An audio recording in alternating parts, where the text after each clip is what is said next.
శ్రీమాత్రే నమః. ఇప్పుడు మనం వరలక్ష్మి వ్రతం రోజు తప్పకుండా వినవలసిన చారుమతి వరలక్ష్మి కథని తెలుసుకుందాం. సూత మహాముని సౌనకాది మహర్షులతో ఇలా అన్నారు. ఓ మునీశ్వరులారా, స్త్రీలకు సర్వ సౌభాగ్యాలు కలిగజేసే వ్రతం ఒకటి ఉన్నది. పూర్వము శివుడు పార్వతీదేవికి చెప్పారు. దానిని చెప్తాను వినండి. ఒకరోజు కైలాస పర్వతమున పరమేశ్వరుడు తన భస్మ సింహాసనంపై కూర్చొని ఉండగా పార్వతీదేవి పరమేశ్వరుని ఉద్దేశించి, నాదా, స్త్రీలు సర్వ సౌభాగ్యాలు పొంది పుత్ర పౌత్రాభివృద్ధిగా తరించుటకు ఒక వ్రతాన్ని చెప్పండి అని కోరింది.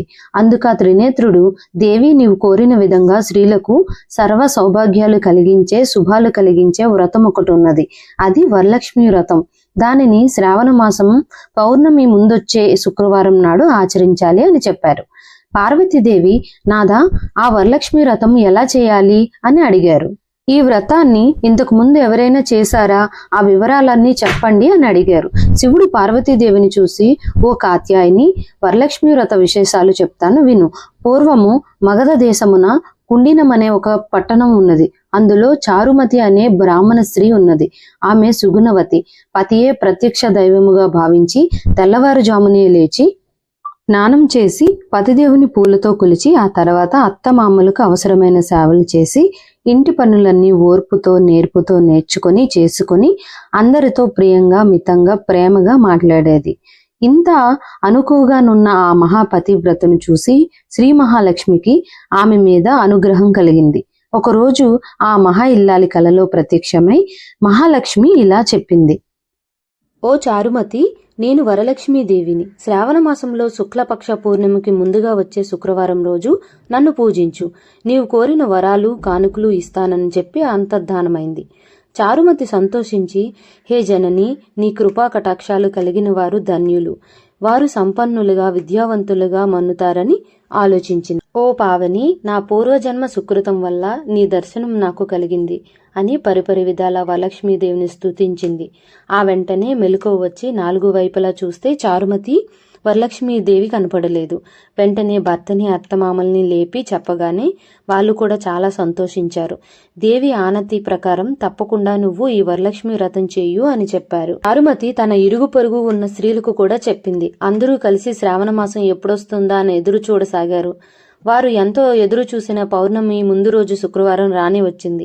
పట్టణంలోని స్త్రీలందరూ ఉదయాన్నే లేచి తలార స్నానం చేసి పట్టు వస్త్రాలు ధరించి చారుమతి గృహానికి చేరుకున్నారు.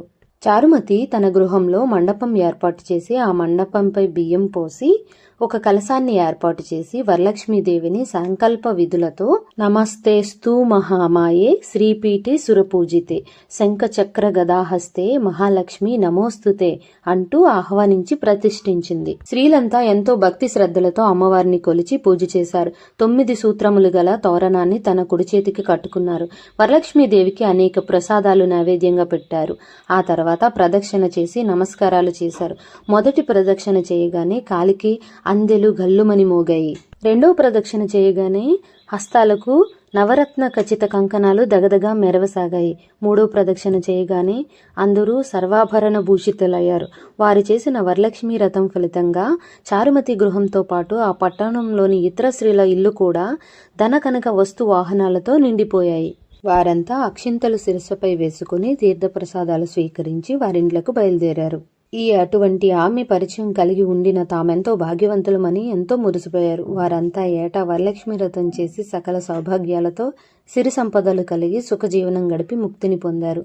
కావున ఓ పార్వతి, ఈ ఉత్తమమైన వ్రతాన్ని చేస్తే, అలా ఎదుటివారికి చెప్పి చేయిస్తే సర్వ సౌభాగ్యాలు కలిగి శుభముగా ఉంటారు. ఈ కథను విన్నవారికి చదివిన వారికి కూడా వరలక్ష్మి ప్రసాదం వలన సకల కార్యాలు సిద్ధించునని పరమశివుడు చెప్పారు. సూత మహాముని సౌనకాది మహర్షులతో, మునులారా, శివుడు పార్వతికి ఉపదేశించిన ఈ వరలక్ష్మి వ్రత విధానాన్ని మీకు వివరించాను. ఈ కథ విన్నా, ఈ వ్రతం చేసేటప్పుడు చూసినా కూడా సకల సౌభాగ్యాలు, సిరి సంపదలు, ఆయురారోగ్యాలు, అష్టైశ్వర్యాలు సిద్ధిస్తాయని చెప్పాడు. ఈ కథ విని అక్షింతలు శిరస్సుపై వేసుకోవాలి. ఆ తర్వాత ముత్తైదువులకు తాంబూలాలు ఇవ్వాలి. అందరికీ తీర్థప్రసాదాలు ఇచ్చి పూజ చేసిన వారు కూడా వాటిని తీసుకోవాలి. భక్తితో వేడుకుంటే వరాలిచ్చే తల్లి వరలక్ష్మీదేవి. ఇదండి వరలక్ష్మి వ్రతం రోజు తప్పకుండా వినవలసిన చారుమతి వరలక్ష్మి వ్రత కథ.